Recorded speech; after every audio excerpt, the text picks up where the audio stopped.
Well, I'm just going to come right out and say it. This movie was not good.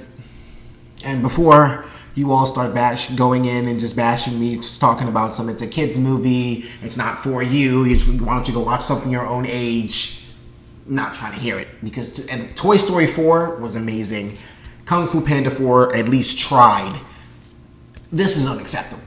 They really could have just left this alone. I knew from the trailers it looked like a cash grab movie, but I thought to myself, maybe there's just something that Despicable Me 4 has that could make this thing just somewhat redeemably entertaining. And it doesn't. It does not whatsoever. So let's just get this over with. This is Despicable Me 4. Really didn't need this movie.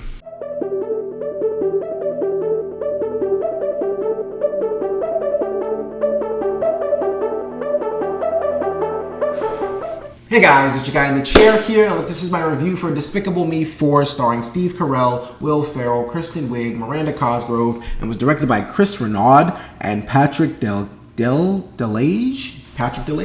And our story basically follows the continuation of the Despicable Me franchise, with Gru having to go into hiding because a villain that he caught with his new anti-villain league associates broke out of prison, and now his family has to go into hiding, and that's the movie. Oh, he also has a son. And his son does not like him. And as you've seen in plenty of other movies before, there's the cliche of the son and the newborn not liking the parent, not liking the particular parent, and they go on their own journey. And by the end of the movie, they like each other.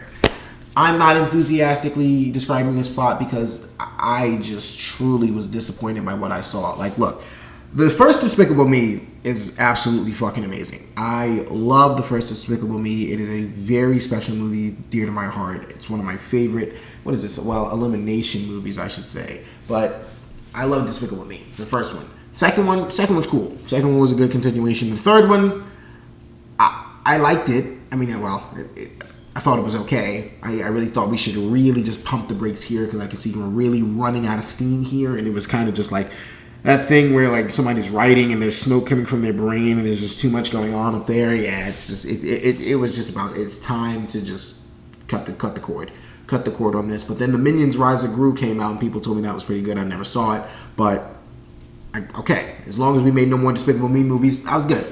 So here we are with the fourth one, and like I said, man, look, I understand it's a kids movie. I love kids movies. I love animated movies. I don't care. I'm a kid at heart. So I'm going to go into a kid's movie for as long as I can just to hold on to that inner child of mine. I don't give a fuck. Don't care. Love kids movies. And this one here is just not good. Like I said, it's funny. For whatever reason, the Minions can still make me laugh for whatever odd reasons, but it's really like just stupid child-like humor, but it's really funny for whatever reason, and it works. So the Minions, they got me. But everything else, as far as just like... it's like I don't want to be too hard on an animated movie or a kids movie about their story, but it's just like one thing I did notice watching this film is that Despicable Me does not have memorable villains whatsoever aside from Vector in the first one, at least for me. I don't remember the other two villains from Despicable Me 2 and 3 very well. I mean, I know who they fought and what their abilities were, but like really just like never stick with me. I don't know what their names are, and Will Ferrell unfortunately was an example of another unmemorable villain. This guy was just literally there to fill the plot in, and he just doesn't sit with you. And why am I being so harsh on the villain part? Because animated movies are known to have some great villains. I mean, Kung Fu Panda 4 literally has 4 of them, I would say. You have 4 great villains. On top of that, you have Ernesto de la Cruz. Need I say more? Everybody knows who Ernesto de la Cruz is. Then you got Stinky Pete, Toy Story 2. You got Sid. Animated villains are, come on. Like Mother Gabriel. Mother knows best. Come on.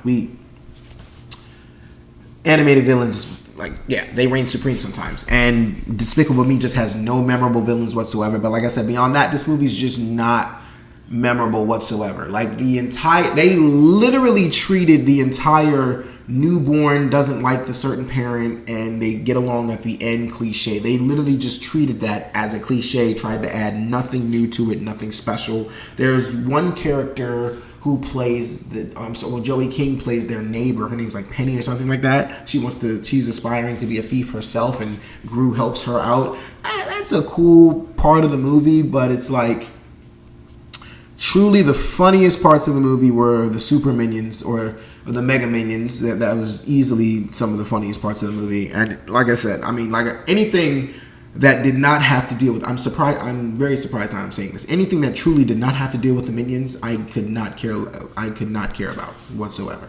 Did not care about Gru's storyline, did not care about the girls, did not care about Kristen Wiig's character, did not care about the villain, not care about Sofia Vergara's character, but Sofia Vergara did well. I just don't care. And it's, I'm not gonna say it's I mean, it is kind of surprising because I at least wanted to have like some sort of storyline to be like, okay, I enjoyed that, but like I literally could say I only thought I enjoyed the minions. Like when I say this movie is funny, the minions are what made me laugh. Other than that, it's just a movie, in my opinion, that really did not need to be made. It was an obvious cash grab. It will make plenty of cash, and they'll probably end up making the Despicable Me 5. I really hope not. But look, overall, guys, this movie, if I say it's not for me, I can already hear people just saying again that it's a kid's movie, so it's not supposed to be for you. But please get over yourselves. Kids' movies are for everybody. Just like all movies. Well, it's not all movies are for kids, but kids' movies are for everybody. But look, overall, this is a movie, came out, wasn't very good, and personally, I'm not going to lie to you. You can find better things to take your kids to. Take your kids to Inside Out 2 again. Watch that that deserves your money. I'm being so serious. It's really not worth. This is one of the movies where I would really tell you to wait for it on streaming because it's really not worth your time. It's really not worth your money. But for all those reasons and so many more, guys, I'm going to give Despicable Me 4 a 2.5 out of 5 stars. All right, so Despicable Me 4, have you seen it? What did you think about it? Look, guys, thank you so much for watching. I really do appreciate it. Be sure to like, share, subscribe, all that good stuff and so much more. Look, this is your guy in the chair. More content coming to you soon.